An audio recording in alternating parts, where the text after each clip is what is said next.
Graça e paz.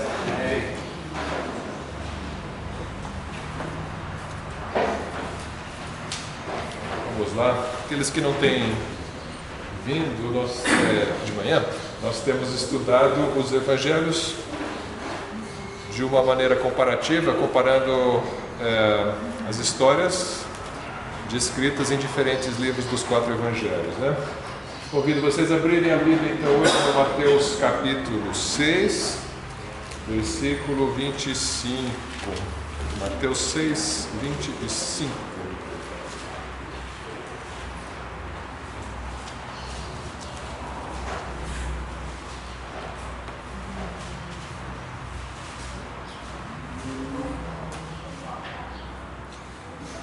Por isso vos digo, não andeis ansiosos.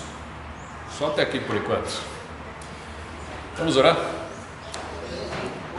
Senhor Deus, obrigado por essa palavra, Deus, tão importante para a nossa vida, nos nossos dias, e tão complicada a nossa situação muitas vezes, por causa dos cuidados da vida. E o Senhor nos lembra sempre que não devemos ter cuidados na vida ou andar ansiosos.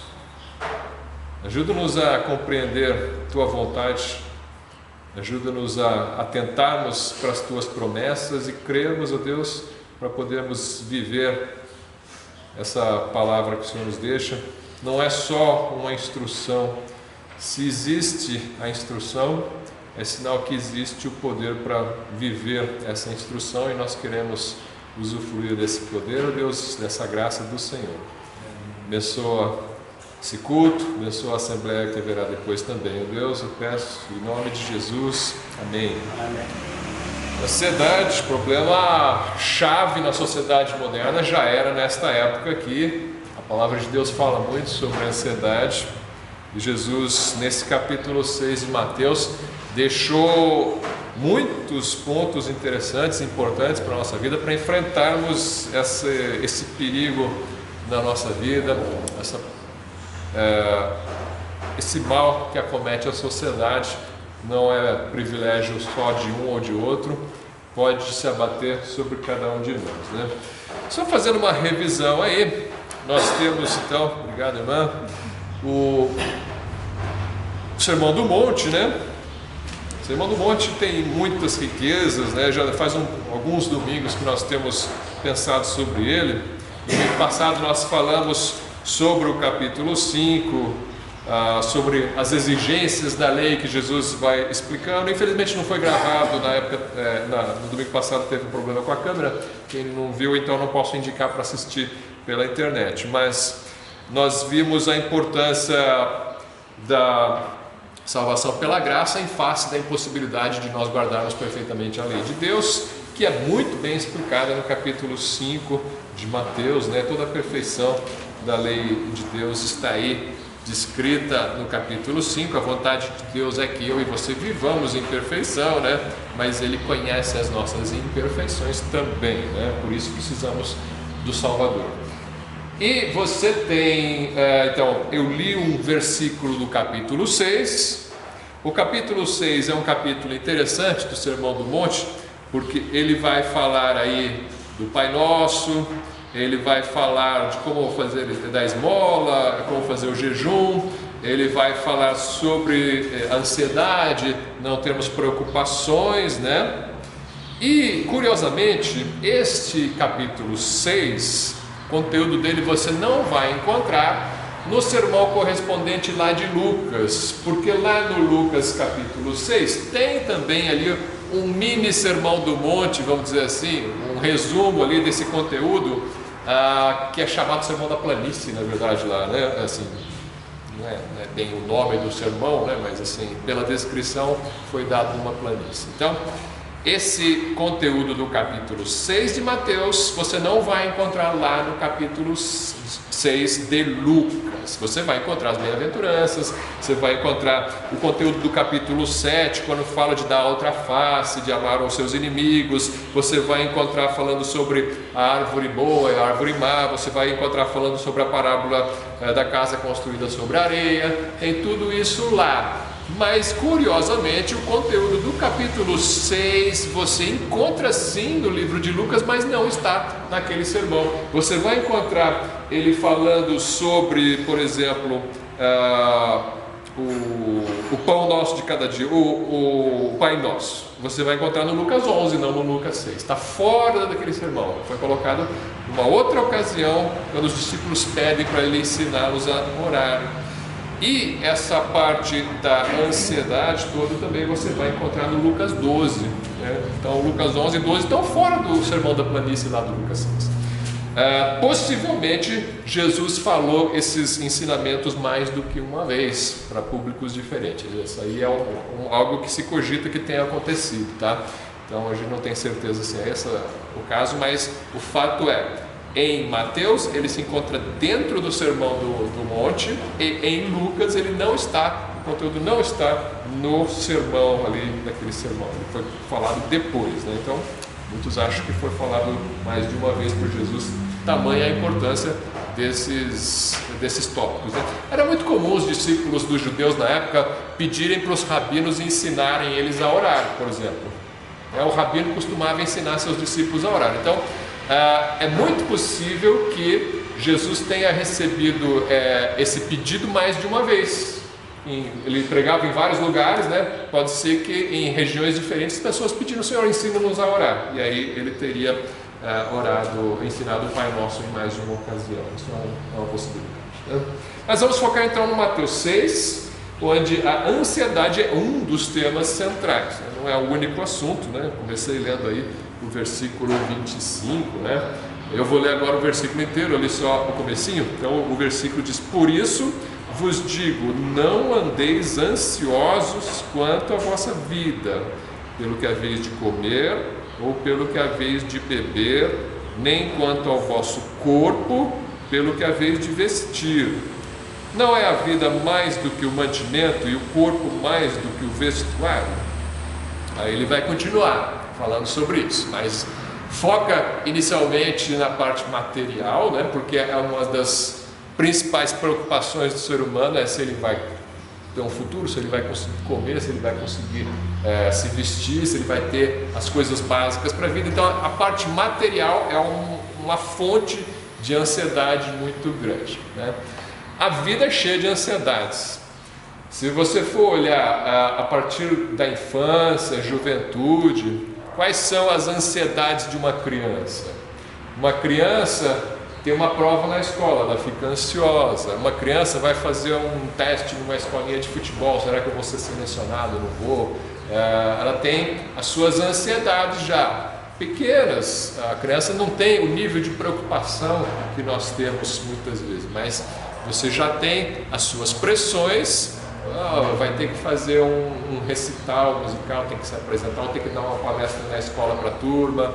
Essas coisas, né? Gera ansiedade, né? Muitos ficam preocupados com isso. Então você já tem, isso faz parte da vida, faz parte do crescimento, do desenvolvimento que a criança vai tendo, né? Ela vai se acostumando aos poucos a essas situações de pressão com as quais ela vai ter que lidar ao longo da sua vida, né? Então isso faz parte do treinamento dela.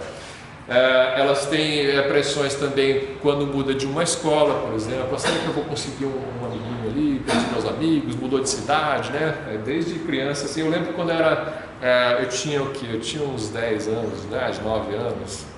Eu morava numa cidade lá na divisa de São Paulo com Mato Grosso do Sul, tinha meus amiguinhos lá, uma cidade de 5 mil habitantes, né? Bem interiorzinho assim. E um ambiente muito diferente de São Paulo, por exemplo, né? A gente se mudou para Mogi das Cruzes, que já é considerado Grande São Paulo, e aí você, apesar de estar bem distante de São Paulo, mas é considerado Grande São Paulo, o ambiente já é totalmente diferente. Você chega numa escola diferente, os amigos te tratam diferente. Eu senti muito o impacto assim, de sair do interior, ali Mato Grosso do Sul, para perto da capital de São Paulo. Um ambiente completamente... gerou um estresse, né? Gerou algumas noites de choro, coisa assim, né? Então as crianças têm já suas ansiedades. Depois vai chegando a adolescência, vai chegando a juventude, né? Você tem preocupações maiores com o estudo, você tem preocupações maiores com amigos e com namoro, já começa preocupações com namoro, né? Será que eu vou conseguir a minha namorada, o namorado, né? Essas situações começam a aparecer, fica mais sério, né? O aperto no coração começa a aparecer, né? Você tem, para os jovens adultos, já vai aquela preocupação com o casamento, com o emprego, né? Tudo isso vão se acumulando preocupações cada vez maiores. E quais são as preocupações maiores com relação, por exemplo, ao casamento, né? Você vai casar, a mulher, será que o meu marido vai ser abusivo, né? Ou será que ele vai ter condições de sustentar a família? Preocupações sérias, né? Uma vez que você casou, supõe-se que, sendo cristão, você pretende ficar casado pro resto da vida. Então, você tem as mulheres têm as suas preocupações, evidentemente. Os homens têm as suas preocupações também.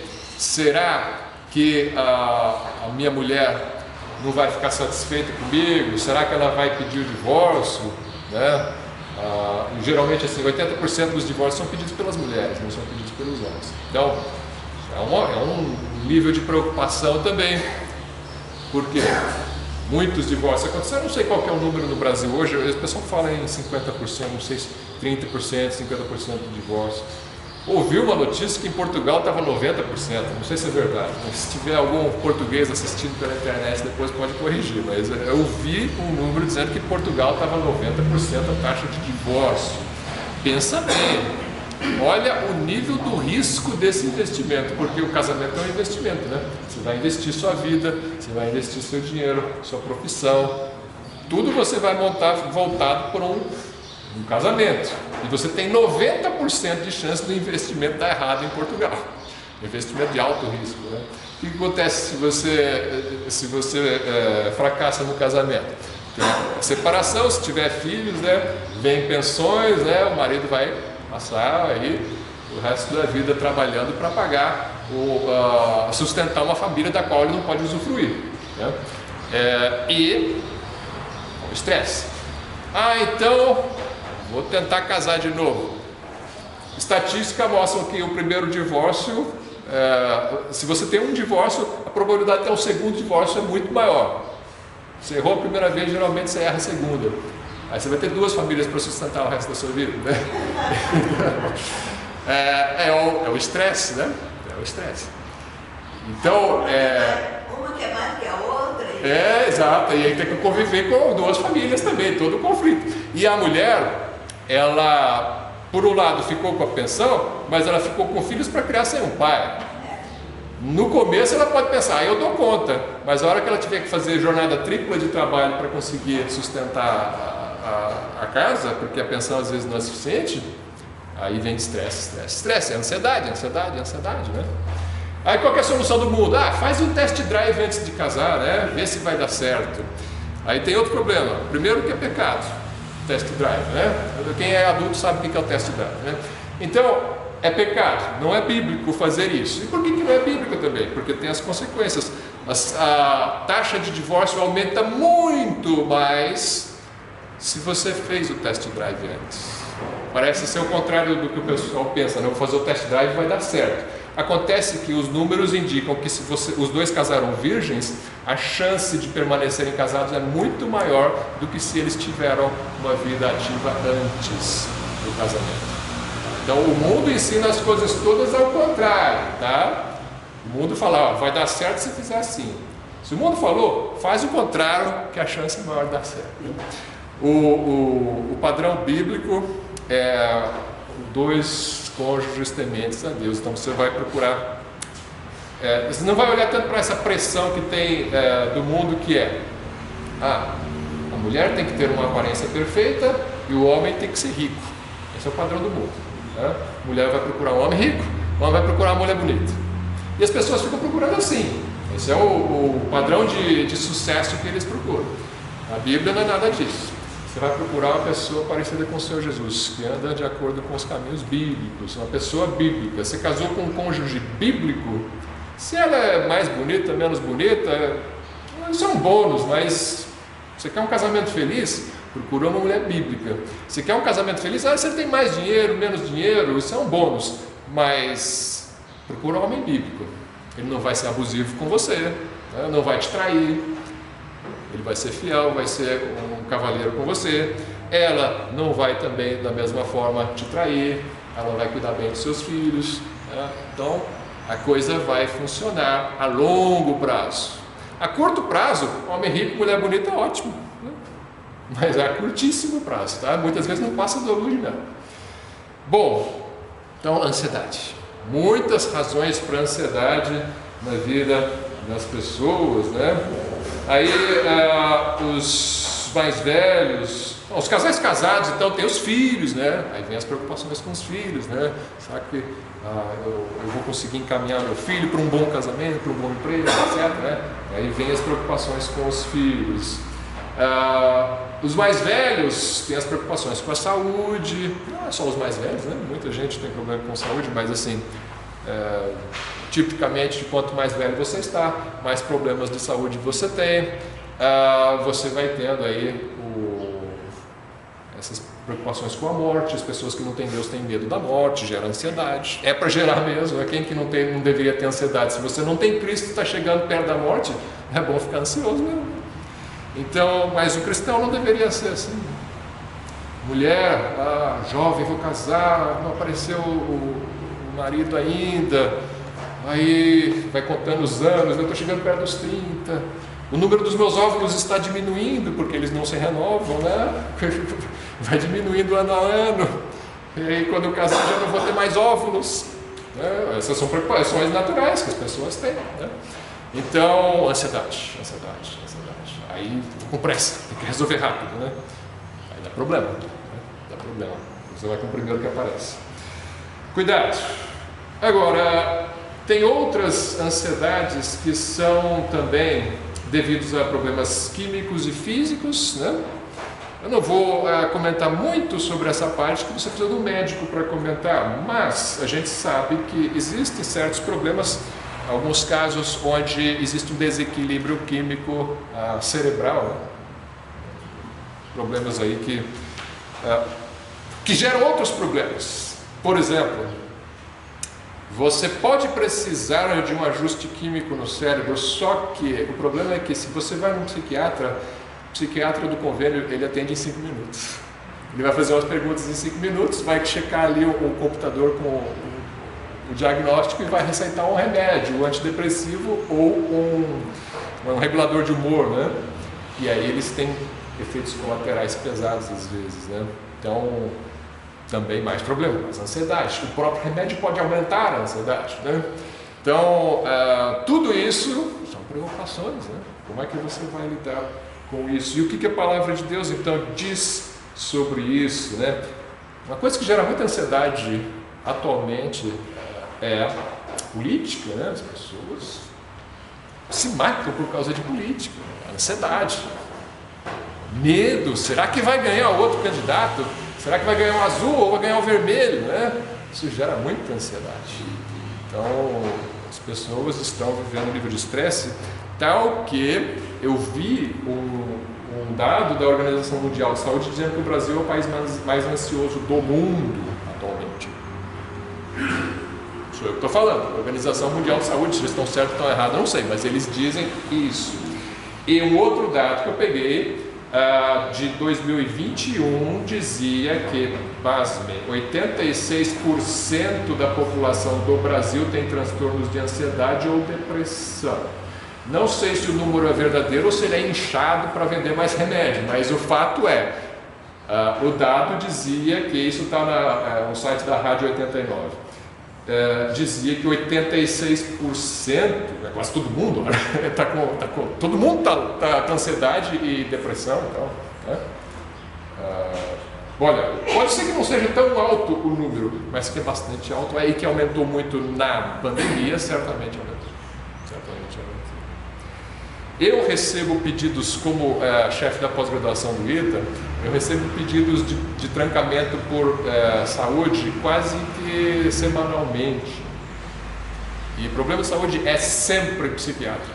É sempre um laudo do psiquiatra dizendo está tomando tal remédio, está com transtorno de ansiedade e recomendo afastamento por um semestre ou 2. Então, níveis de ansiedade da pós-graduação e da graduação são muito altos também. Não é só no Brasil, eu li de reportagens semelhantes nos Estados Unidos, no MIT e outras instituições, tá? Pressão, né? A sociedade joga uma pressão em cima dos jovens. O jovem ainda é jovem, ele não tem muitas vezes estrutura para aguentar o tamanho da cobrança que é colocada em cima deles. E o mundo ele se altera tão rapidamente e as opções que o jovem tem na frente são tão variadas, muitas vezes ele não sabe onde escolher e ele não tem ninguém para dizer para ele que direção seguir. E ele coloca sobre si mesmo esse fardo, eu tenho que decidir sozinho. E ele acha que ele tem estrutura e muitas vezes ele não tem, ele acaba então sucumbindo em algum ponto aí ao longo da sua vida, e aí acontecem essas coisas, né? E aí o que a palavra de Deus diz para nós? Ela diz: não andeis ansiosos quanto à sua vida, quanto à vossa vida. Assim, é uma palavra para você descansar o coração, é para jogar o fardo, para descansar, relaxar. Ansiedade, Bíblia não quer ansiedade para você. O Senhor Jesus não quer que você seja ansioso. Ele te dá poder para não ser ansioso. Ele te dá instruções de como não ser ansioso. Ele te dá promessas de por que você não precisa ser ansioso. Então, tudo isso que o mundo vai jogando em cima do seu fardo, nas suas costas, na sua mente, você tem que às vezes desligar isso daí, fechar os olhos, não olhar para essas coisas e acreditar na palavra de Deus. Isso é um exercício de fé diário, acreditar na palavra de Deus. Ah, mas tudo está dando errado. A palavra de Deus diz que se você está buscando a Deus, tudo está dando certo, apesar de que parece que está tudo dando errado às vezes. Mas se você está no centro da vontade de Deus, e o texto aqui é muito claro sobre isso, nós vamos ler, a Bíblia diz que as coisas cooperam para o seu bem. Parece, né? Não parece cooperar para o nosso bem, né? Mas é isso.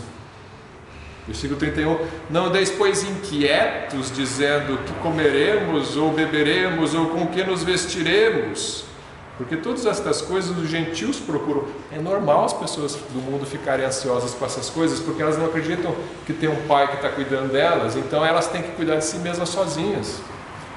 Isso é um estresse enorme, lógico que gera ansiedade. Só que ele diz, olha, isso aí as coisas as pessoas do mundo procuram. Aqui ele usa o termo gentios, né? Os gentios eram os povos sem Deus. De certo, vosso Pai Celestial bem sabe que necessitais de todas estas coisas. Mas buscai primeiro o reino de Deus e a sua justiça, e todas estas coisas vos serão acrescentadas. Você acredita nisso? Acredita nisso? Às vezes a gente acredita teoricamente, assim, intelectualmente, né?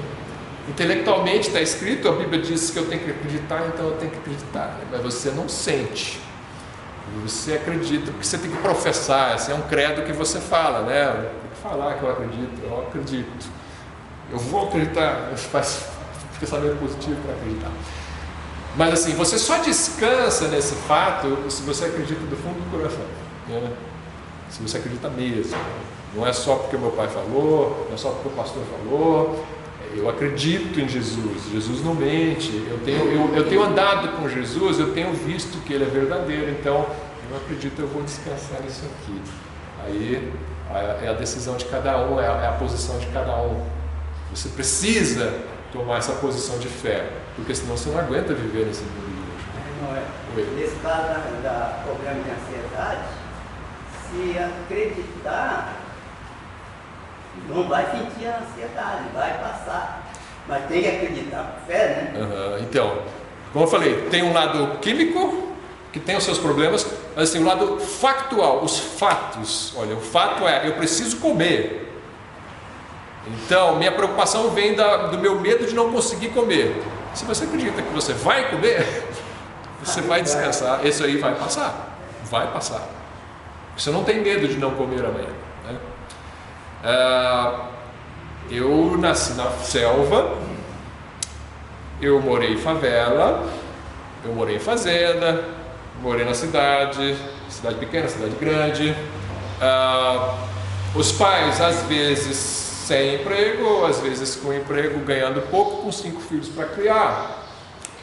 Então, não tem condições, se você jogar no papel e fizer a conta matemática. Não bate, não bate. Não vai comer, né? Não vai comer. Então, a gente sempre comeu. Estamos aqui não tão magrinhos assim, né? Estamos com saúde. Então, você vai comer. Se Deus está no centro da tua vontade, você vai comer, vai se vestir, não vai morrer de fome, não vai morrer de frio. Vai ter. É promessas. A não ser que você tenha um chamado para o martírio, como muitos tiveram ao longo da história, né? Outra história isso daí. O mártir, né? Aquele que é perseguido e morto. Isso acontece, tem momentos na história que acontece isso. Mas isso também é bênção de Deus. Você morrer por Deus, por Cristo, né?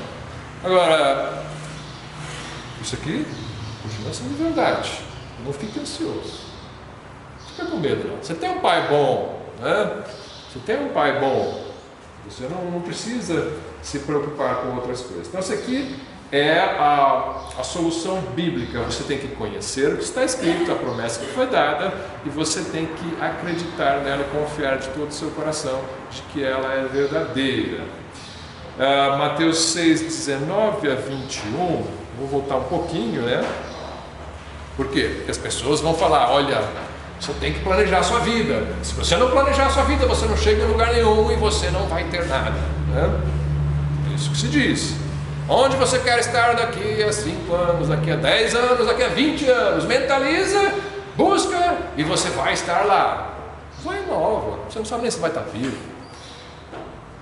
Versículo 19: não ajunteis tesouros na terra, onde a traça e a ferrugem tudo consomem, e onde os ladrões minam e roubam, mas ajuntais tesouros no céu, onde nem a traça nem a ferrugem consomem, e onde os ladrões não minam nem roubam. A palavra de Deus diz: você tem que procurar trabalhar. Quem não quiser trabalhar não deve comer, aí sim. Agora, achar que está nas tuas mãos, vou pôr no papel, vou chegar. Isso aí não tem na Bíblia. Isso é pensamento do mundo. Na Bíblia não tem. Planejar a tua vida, sim, se Deus quiser, como diz Tiago, né? E faremos isso e aquilo. Mas se Deus quiser e estivermos vivos, eu pus o plano no papel, né? Mas não estou ansioso com isso, porque se Deus não quiser, não vou chegar lá. Ele vai me dar outra coisa. Essa ideia fixa, né? Tem que ser aquilo. Se não for aquilo, eu morro, né? Se a fulaninha não casar comigo, eu morro. Aí ela te dá um pé e aí você, desculpa a expressão, aí você vai o quê? Entrar em depressão, aí se suicida a pessoa porque a namorada não quis. Por favor, gente, por favor, né? Olha para a Bíblia. Não põe as tuas coisas aí para a tua vida, tem que ser aquilo que eu mentalizei, né? Então você tem o mundo dizendo: ajunte tesouros na terra, que aí você vai estar seguro. E aí o que acontece? Não fica seguro, não passa ansiedade. Por que não passa ansiedade? Por que tem gente pobre que não é ansiosa e tem gente rica que é ansiosa? Tem pobre que é ansioso, tem rico que não é também. Mas não é o fato de ter a riqueza que tira a sua ansiedade. Deixa eu beber água antes que a abelha beba. Por que não funciona? Jesus está falando aqui. Porque se você juntar aquele, pode ser que apareça um ladrão e leve tudo. Algum hacker entra na tua conta no banco e desvia todo o teu dinheiro. Hoje em dia isso acontece assim, né? O cara está lá no Japão, ele entra na tua conta e rouba o teu dinheiro. Ou então você investe em alguma coisa, guarda o teu dinheiro, entra um político corrupto, a bolsa despenca e você perde todo o seu dinheiro, né? Ou então entra um outro que caça sua caderneta de poupança. Exato, né? Guarda tudo na poupança, leva isso na poupança. Pronto. Acontece. Você sabe que já aconteceu, vai acontecer de novo. Não exatamente igual necessariamente, mas essas coisas estão acontecendo ciclicamente no mundo. E as pessoas então dão um tiro na cabeça porque perderam o quê? O seu tesouro. Tudo da minha vida era aquilo. Investi tudo da minha vida naquilo. Esse era o seu tesouro, perdeu o tesouro, perdeu a vida. Se a tua vida é aquilo, né? Oi. Aconteceu coisa semelhante no governo do Cláudio mesmo. Exato, é isso que a irmã Catarina está falando. Tudo, pessoas vendeu 3 caminhões, aquilo, botou dinheiro lá. Exato, eu tenho um colega meu, o pai dele na época tinha vendido uma casa, né, e guardou na poupança da casa. Coitado, né? Casa não é pouca coisa, né? Não era gente rica, era gente assim humilde, mas o que ele tinha era aquela casa. Ajunte tesouros no céu, onde nem a traça nem a ferrugem consomem, e onde os ladrões não minam nem roubam. Lá é seguro. Ali não tem ansiedade, tá? Aqui a gente busca sim as coisas materiais porque a gente precisa, mas não é esse o objetivo da vida. Esse não é o nosso tesouro. Diz versículo 21, onde estiver o vosso tesouro, ali estará também o vosso coração. Se o seu tesouro é a conta do banco, ali está o teu coração. A hora que a conta zerar, teu coração vai zerar também, né? Não tem como, gente. Pode ser assim. Pode ser assim. Não é à toa que no mesmo sermão ele vai dizer, se alguém quiser levar a tua capa, deixa eu levar a tua também, né? Poxa, mas eu preciso, não é injusto, e está toda hora buscando os seus direitos e brigando com todo mundo por cada centavo. Não vou dizer que não tem ocasião que você vá atrás, tá? Não vou falar isso, mas assim, é esse o princípio, né? Um desespero, levar alguma coisa de mim, eu preciso revidar, eu preciso dar o troco, eu preciso... Não, calma, deixa, não está na tua mão levar? Não, deixa, não é assim que você está dando tudo para os outros, assim. Pode levar, não, mas assim, o que ele está ensinando é, pode ter esse nível de ansiedade, olha, roubaram uma coisa minha, né? E daí se roubaram uma coisa sua, Deus vai dar outra, Deus dá outra. Então, mas é um problema, né? Porque ele diz assim, versículo 24, ninguém pode servir a 2 senhores, porque ou há de odiar um e amar o outro, ou se dedicará a um e desprezará o outro. Não podeis servir a Deus e a Mamon. Mamon é um termo para representar uma personificação da riqueza, vamos dizer assim, né? Não pode ser assim. Por isso vos digo, não andeis ansiosos, porque Jesus sabia que as pessoas estavam muito ansiosas com Mamon, né? Com riquezas. E se você está ansioso com riqueza, ele pode se tornar um ídolo na sua vida, né? E você sucumbir perante esse ídolo. Ele fala, né? Não vá buscar essa ansiedade para a tua vida, né? Ele traz uma cura para a ansiedade. Olha só, vou ler do versículo 25 até o 32, um texto um pouco extenso, mas importante. O 25 a gente já leu, né? A vida é mais do que o mantimento, o corpo é mais do que o vestuário. Olhai para as aves do céu, que nem semeiam, nem cegam, nem ajuntam em celeiros, e vosso Pai Celestial as alimenta. Não tendes vós muito mais valor do que elas? A gente ouve isso desde criança, né? Mas como é difícil viver do jeito que Jesus está falando aqui. Não ficar preocupado com o dia de amanhã, porque Deus cuida do passarinho, então vai cuidar de mim também. O passarinho vai buscar a sua comidinha lá, né? Ele vai lá caçar a minhoquinha para dar para os filhotinhos. Ele não está trabalhando, mas ele não está ansioso com isso, né? Você já viu um passarinho calvo? Né? Passarinho calvo, já viu? Careca? Eu sei que calvície tem um fundo genético, né? Não é tudo que é ansiedade. Tem pena, né? Um passarinho com o cabelo branco, né? Eu estou com a barba branca, você vai ver que é ansiedade. Mas o passarinho não fica com a pena branca nem careca, porque ele está preocupado, né? Estou brincando, não sei se ele ficasse preocupado se ia cair alguma coisa ou não, mas ele está trabalhando, está buscando, mas olha, ele vai dar um jeito, né? Ele não tem tanta exigência assim, né? Se não der para morar na casa do João de Barro, eu faço um ninho de palha aqui mesmo, né? Isso é muito bom.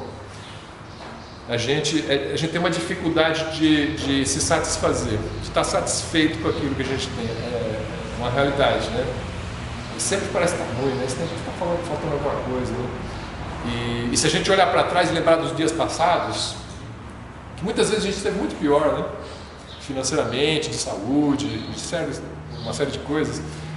E olha, a gente estava bem, né? E às vezes agora a gente tem mais e a gente está insatisfeito, né? Porque quanto mais você tem, mais você quer.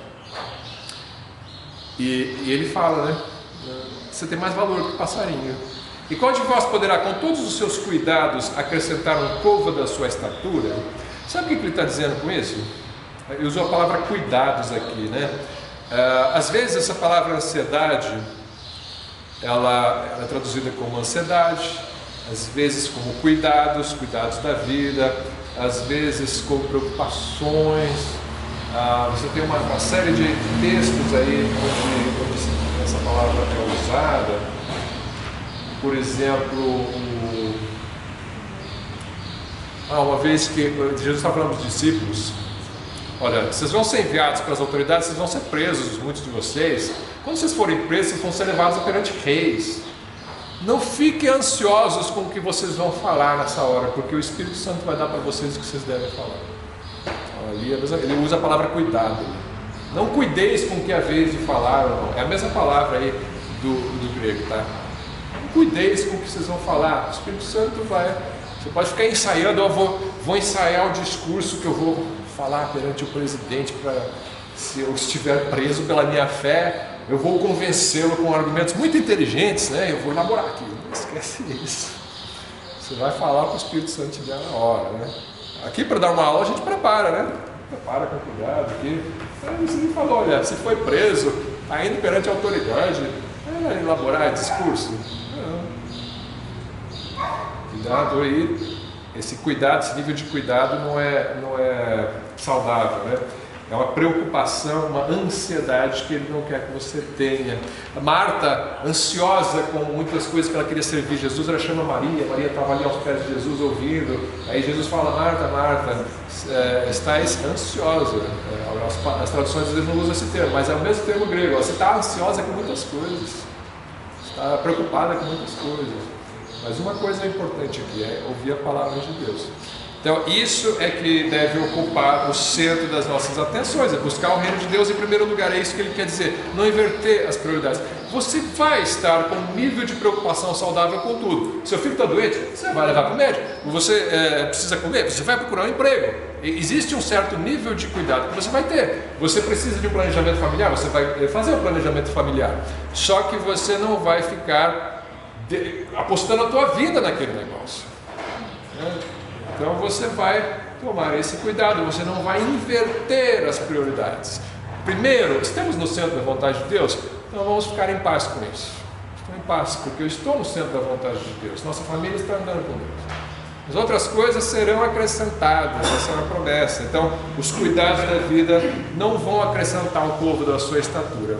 Ele está querendo dizer assim: coisas ruins acontecem na sua vida, e não é o nível de ansiedade, preocupação que você tem com elas que vai evitar essas coisas ruins, ou em outras palavras, vai acrescentar um côvado na sua estatura. Não vai, né? Então, se Deus te fez com 1,50 m de altura, tem alguma coisa que você pode fazer para mudar isso? Não. Tem certas desvantagens. Você tem 1,5 m de altura? Tem. Um anão que tem 1 metro de altura? Sim, mas ele nasceu assim, foi o Criador que fez ele assim. Não adianta ficar ansioso com isso. Vai viver a tua vida como um anão de 1 metro de altura. E isso evidentemente, é uma metáfora para outras situações da vida. Você não tem condições de conseguir aquilo que você acha que deveria ter, né?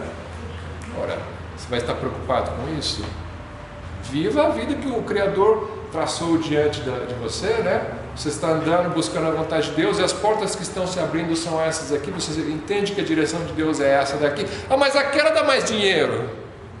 Você vai ser infeliz naquela. Essa aqui você vai ser feliz, porque é aqui que o Criador está te orientando, né? Então você vai seguir por aqui. Mas aquela é mais bonita, aquela moça. Não, mas essa daqui parece ser mais piedosa. Qual que você vai? Você vai atrás da aparência. Tem um texto para isso, né? A candeia dos, no versículo 22, a candeia do corpo são os olhos, de sorte que se os teus olhos forem bons, todo o teu corpo será luz. Se porém os teus olhos forem maus, todo o teu corpo será tenebroso. Você está escolhendo pela aparência, né? Cuidado, que não é assim que a Bíblia ensina a escolher. A Bíblia ensina a escolher com temor ao Senhor. Vai dar errado na frente, vai dar errado. Depois não adianta você querer voltar atrás, porque não tem aquele botão de, como é que chama? Voltar, naquele, tinha no DVD você volta o filme, né? Não dá para voltar o filme da vida. Casou errado, vai ficar errado. Não tem conserto. É orar para a pessoa se converter, ou às vezes já é até convertido, mas não é um homem de Deus, né? Uma mulher de Deus. E aí? Vai divorciar? Vai casar de novo em adultério? Aí outra escolha errada. Aí você acumula um erro em cima do outro, né? Então, pensa bem antes de tomar as decisões da vida. Deus no centro, o Espírito Santo direcionando, aí as coisas dão certo. Bom, então, ele está agora no versículo 28, né? E quanto ao vestuário, por que andais ansiosos? Olhai os lírios do campo, como eles crescem. Não trabalham nem fiam. Não quer dizer que você não deva trabalhar. Não é isso que ele está ensinando. Você deve trabalhar. O que ele está ensinando é: até o lírio que Deus fez sem precisar trabalhar, o lírio não trabalha, Deus cuida dele. Você que trabalha, Deus cuida de você também. E você que quer trabalhar, pelo menos, né? Sempre vai ter uma oportunidade. Pois se Deus assim veste a erva do campo, que hoje existe e amanhã é lançada no forno, não vos vestirá muito mais a vós, homens de pequena fé? Não andeis, pois, inquietos. Aqui já usa outra palavra. Antes ele andou ansioso, agora ele traduziu como inquietos, mas a palavra no grego é a mesma, tá? Não andeis ansiosos, não andeis inquietos, dizendo: o que comeremos, ou o que beberemos, ou com que nos vestiremos, porque todas essas coisas os gentios procuram. De certo que o vosso Pai Celestial bem sabe que necessitais de todas estas coisas, mas buscai primeiro o reino de Deus e a sua justiça, e todas estas coisas vos serão acrescentadas. Não vos inquieteis. Agora já virou uma ordem. Antes ele estava até assim: você não precisa ficar inquieto. Agora ele parece que está ficando mais rigoroso. Não vos inquieteis, pois pelo dia de amanhã, porque o dia de amanhã cuidará de si mesmo. Basta cada dia o seu mal. Ele não vai dizer que não vai ter mal. Eu estou inquieto porque eu estou com medo do mal. Por que você está com medo do mal? O mal acontece. Ele virá. Ele diz: cada dia tem o seu mal. Ele não diz que não tem mal. Fica tranquilo que Deus não vai deixar mal vir sobre a sua vida. Não é esse o ensino. O ensino é: tem mal, mas não fica olhando o mal de amanhã, porque você nem sabe se ele vai acontecer, né?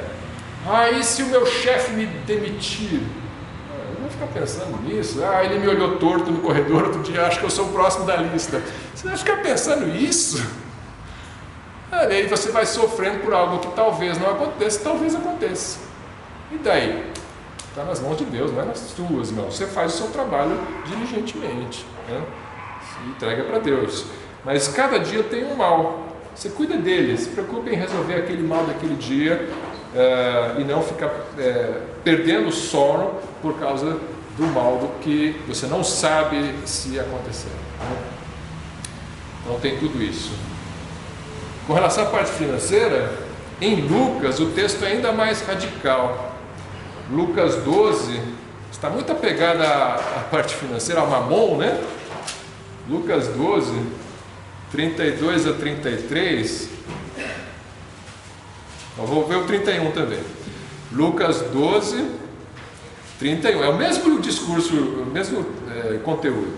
Ele vai falar assim: buscai antes o reino de Deus, todas estas coisas vos serão acrescentadas. É o fim do discurso, né? Não temais, ó pequeno rebanho, porque a vosso Pai agradou dar-vos o reino. Por que você está preocupado com os 80, 100 anos que você vai viver aqui, se você vai viver uma eternidade no reino, né? E Deus deu esse reino para você. Então, ele diz no versículo 33: vendei o que tendes e dai esmolas, fazei para vós bolsas que não se envelheçam, tesouro nos céus que nunca acabe, aonde não chega ladrão e a traça não rói. Porque onde estiver o vosso tesouro, ali estará também o vosso coração. A gente leu isso em Mateus, né? Pouco diferente. Muito diferente. mas o mesmo ensino. E aqui ele foi radical. Ele disse, olha, você está muito preocupado com as coisas que você tem aí. Vende, dá para os pobres, tudo que você tem em excesso aí, vende. Não é que você vai ficar sem nada para comer, mas você está procurando juntar. Né? As pessoas usam isso como estratégia de enriquecimento, mas ele está falando o contrário aqui. Pensa bem, né? Ele está falando diferente. O ensino do mundo é diferente do ensino da Bíblia, do ensino de Cristo. Precisa ter fé para isso aqui funcionar, viu? Precisa ter muita fé. Eu vou vender o que eu tenho de excesso porque tem um irmão aqui que está sem nada. E eu aqui estou cheio, né? Não é para qualquer um essa palavra, é para quem tem coragem e acredita, né? Isso aqui é forte. É amar, é amor, né? Alguém da sua família, alguém da sua igreja, alguém do seu próximo, né? Alguém que está ao teu lado, que não tem condições. Você não vai resolver o problema de todo mundo nesse mundo, vai, não se iludir com isso. Mas Deus nos dirige a usar nossos bens para a glória dele. Você está dirigindo, está buscando a direção de Deus, como o Senhor quer que eu use os bens que o Senhor colocou na minha mão para administrar. Tá? Às vezes, não é bom você dar tudo que você tem para os outros aqui, porque eles vão torrar em um fim de semana e acabou. Talvez seja mais prudente você investir de outra maneira. Às vezes, Deus coloca na tua mão uma quantidade de dinheiro que Ele não coloca para o outro, porque Deus sabe que o outro vai torrar, você vai cuidar e vai ser mais produtivo para quem precisa também. Isso vai ser melhor distribuído se estiver na tua mão do que se estiver na mão do outro. Deus sabe essas coisas. Mas é preciso ter essa preocupação. Bom, entendi. Não devo ficar ansioso com as coisas, mas eu continuo ansioso. Na prática não funcionou para mim. Meu coração continua batendo mais rápido. Estou tendo palpitações. Não consigo dormir à noite. O que eu faço? Jesus ensinou o que você deve fazer. Mateus 5, agora a gente volta para a oração. Você deve orar. Mateus 6, né? Mateus 6, versículo 9. Portanto, vós orareis assim: Pai nosso que estás no céu, santificado seja o teu nome. Deus acima de todas as coisas em primeiro lugar, né? Começa com Deus. Eu quero a vontade de Deus para a minha vida. Você colocou em primeiro lugar o Senhor. Depois tem necessidades materiais. Venha o teu reino, seja feita a tua vontade, assim na terra como no céu. Bom, venha é sinal que não veio ainda, né? Ele veio, assim, de uma certa forma. O reino de Deus está entre nós, em nossos corações, mas ele virá em toda a sua glória um dia, né? Jesus está apontando para o futuro aqui. Ele sabia, o reino de Deus está entre vós, ele falava isso, mas vai haver um momento em que ele virá em toda a sua glória, né? Física e visível. Ainda não veio desta forma. Então, nós oramos sabendo que isso vai acontecer e desejando que isso aconteça. Então, se eu faço assim, eu não estou tão preocupado se vai ganhar Lula ou Bolsonaro. Eu estou sabendo que os governantes deste mundo não são confiáveis, eles têm seus problemas. Você vai votar num ou vai votar no outro, ou em algum outro, né, evidentemente, não são só esses dois, mas você sabe que os problemas desse mundo se acabam quando Cristo vem para resolver a parada, né? Não adianta apostar suas fichas nos homens. E você tem então isso como um fato na oração. Eu sei que o reino virá. Quando o rei vier, a justiça será feita. Versículo 11, ele é bem prático. O pão nosso de cada dia nos dá hoje. Por que você pediu isso? Você crê que ele vai dar. E ele prometeu que ele vai dar. Descansa. E perdoa-nos as nossas dívidas, assim como nós perdoamos os nossos devedores. As dívidas aqui, não com o meu próximo, as dívidas com Deus aqui, né? Os meus pecados.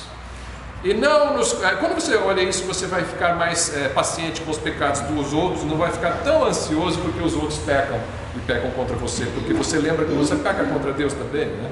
Diminui o teu nível de raiva contra o teu próximo, né? E não nos conduzas à tentação, mas livra-nos do mal. Sim, ele falou que cada dia tem o seu mal, mas você pode orar para que Deus te livre do mal. porque teu é o reino e o poder e a glória para sempre. Amém? Ele continua exaltando a Deus. Começa exaltando a Deus e termina exaltando a Deus. Glórias a Deus. Tá? Então, esse é o jeito bíblico, irmã.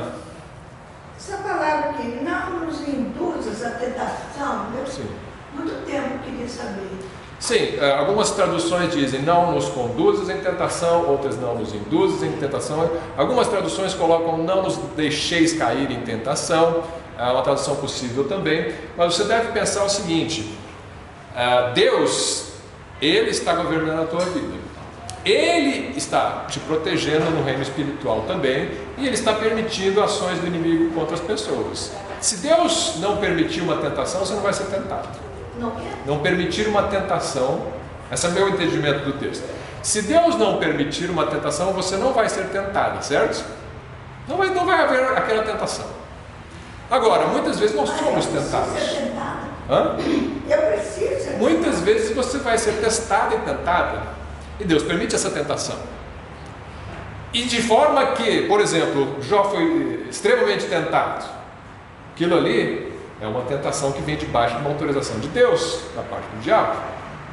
Então, Deus autorizou o diabo a tentar e testar a fé de Jó. Você pode orar pedindo para Deus: não me conduzas em tentação ou em caminhos onde eu serei tentado. Essa é uma oração bíblica. Agora, se Ele entender que você deve ser tentado, Ele sabe até que nível que você aguenta e que eu aguento. Tá? Esse é o meu entendimento do texto. Tá? Pode estar meio raso o entendimento, mas essa é a forma como eu entendo essa. A minha Bíblia está até entrar em tentação. Não nos deixe entrar em tentação.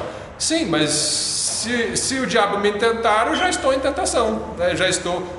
Cair, não, cair você vai escolher cair ou não. Eu acho que o contraste que a irmã Catarina está fazendo com esse texto é quando a gente vai para Tiago, ele vai dizer que nós somos sustentados pela concupiscência do nosso próprio. Que está dentro, você sim. tem uma tentação externa que vem até você como uma aprovação, como uma tentação.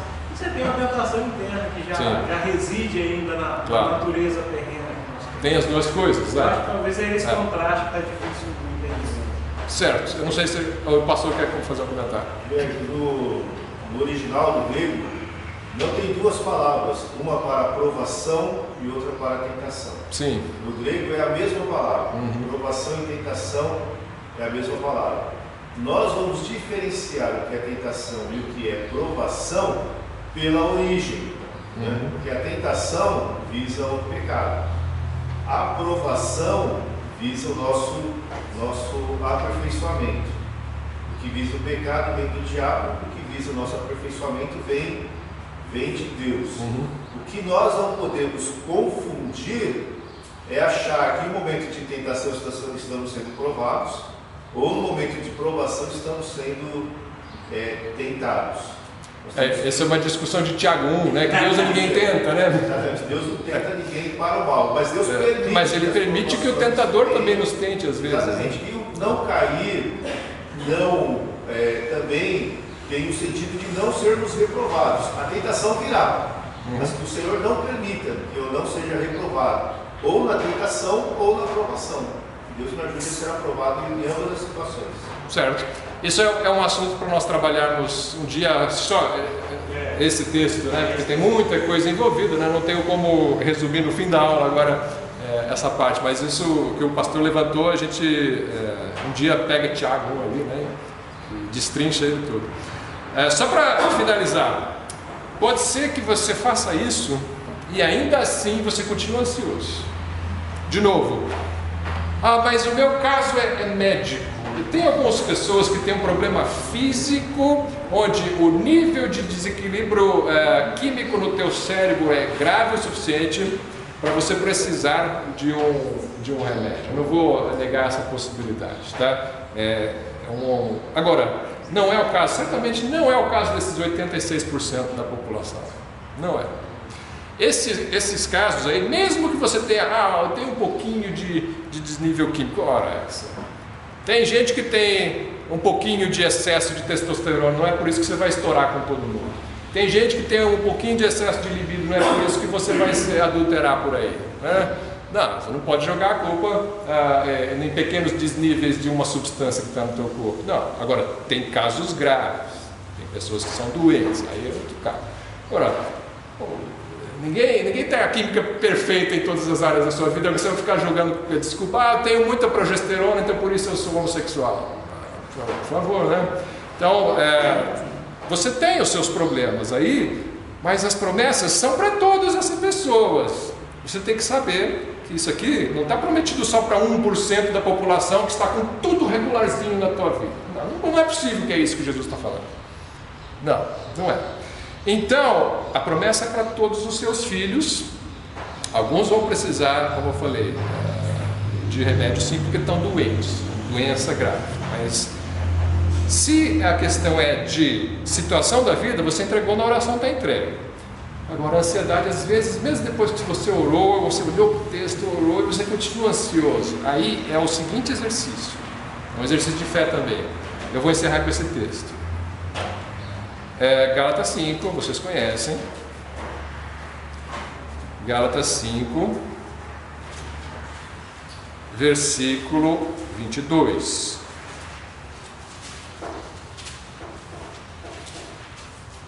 Gálatas 5, 22. O mundo tem uma série de formas de você lidar com a ansiedade. A Bíblia tem uma série meio diferente. Acreditar nas promessas de Deus, é entregar em oração e é fazer isso aqui. Gálatas 5, 22. Mas o fruto do Espírito é amor, gozo, paz. E eu posso parar por aqui. Amor, gozo e paz é tudo ao contrário de depressão e ansiedade.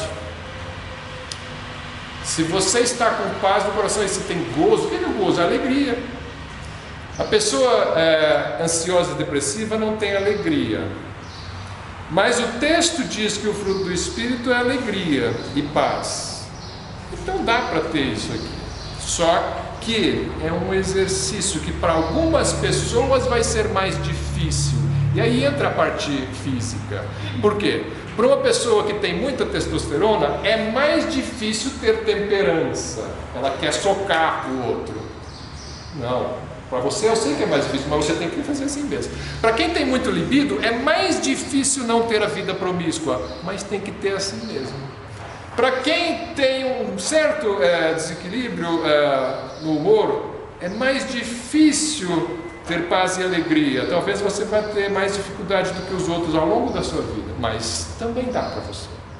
Se você exercitar confiar no Senhor e dar lugar ao Espírito Santo.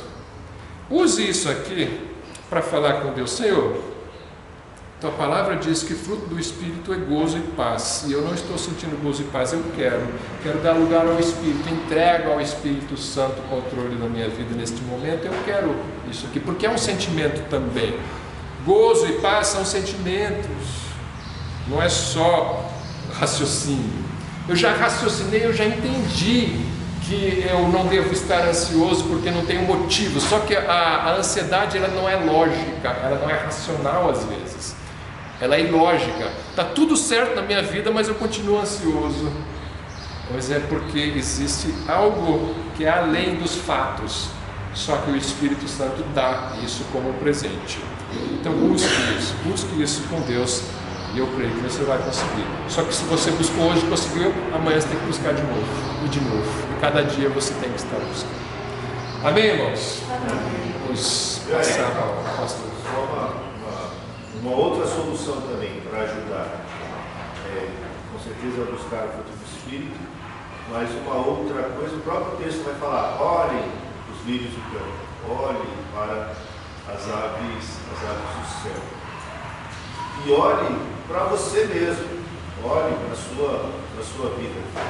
Jeremias, quando estava ali com o povo, para ser escravizado, para ir para o cativeiro, ele escreve o livro de Lamentações, no capítulo 3, ele fala: quero me trazer à memória aquilo que me dá esperança.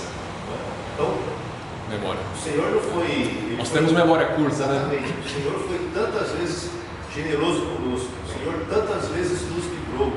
O Senhor tantas vezes supriu a nossa necessidade. não é? É olharmos para as ações passadas de Deus nas nossas vidas e nos ajuda a enfrentar as futuras, né? Que é o caso das provações.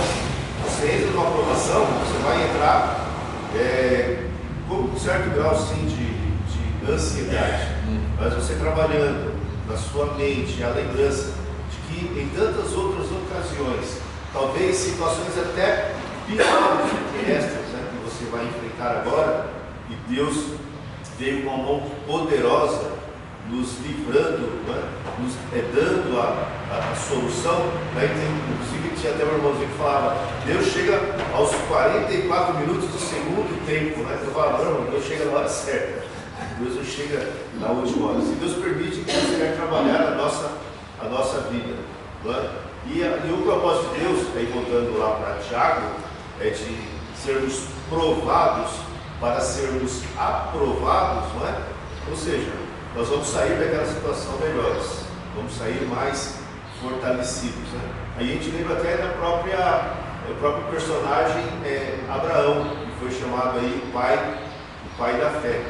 No início da sua caminhada, quando ele foi para o Egito, ele ficou com medo, lá eles vão me matar. Então, Sara, você fala que você é minha irmã. Então ele teve o seu momento de fraqueza. Mas o caminhar com Deus, né, que traz esse crescimento, esse fortalecimento, fez com que no final da sua vida o Senhor dissesse para ele, olha, entregue o teu filho. E ele foi lá e prontamente entregou o seu filho. E lá em Hebreus vai falar que ele entregou porque ele cria, sabia que Deus ressuscitaria dos mortos, né? Então, o que nos ajuda a trabalhar a ansiedade é nós conhecermos o modo de Deus agir. Sabendo o modo que Deus age, quando chegarmos em determinada situação, aí nós conseguimos, né, pelo menos em parte, descansar e não estarmos tão ansiosos assim. Em outras palavras, tem coisas difíceis acontecendo com vocês? Aproveite, porque podem vir coisas piores. Deus está te preparando para coisas maiores, dificuldades maiores. Eu não estou profetizando maldições contra vocês, mas a vida é assim. Um dia você vai morrer, não vai? Seus pais vão morrer, seus filhos talvez morram antes de você. E aí, vai perder a vida por causa disso, irmão? Uma coisa que, assim, hoje eu procuro olhar para a soberania de Deus, né? Se a gente entende que Ele é soberano sobre a nossa vida, a gente sabe que tanto o bem quanto o mal também dele, assim, entendeu? Claro. Assim, as provações para nos aperfeiçoar. Né? E quando eu entendi isso, eu comecei a descansar mesmo diante das provações. E isso tira a ansiedade, né? Porque você sabe que, tipo assim, é um processo, tem fim. Né? Isso é um exemplo prático, que funciona, né? A Bíblia funciona. Sim. Se você acredita, a Bíblia funciona. A irmã acabou de dizer, eu comecei a descansar. Conheceu a verdade, né? É por isso que doutrina é importante. Você não pode tirar a doutrina da igreja nunca. Né? A Bíblia tem muita doutrina. Essa é a nossa Bíblia. Isso aí, irmãos. Vamos lá.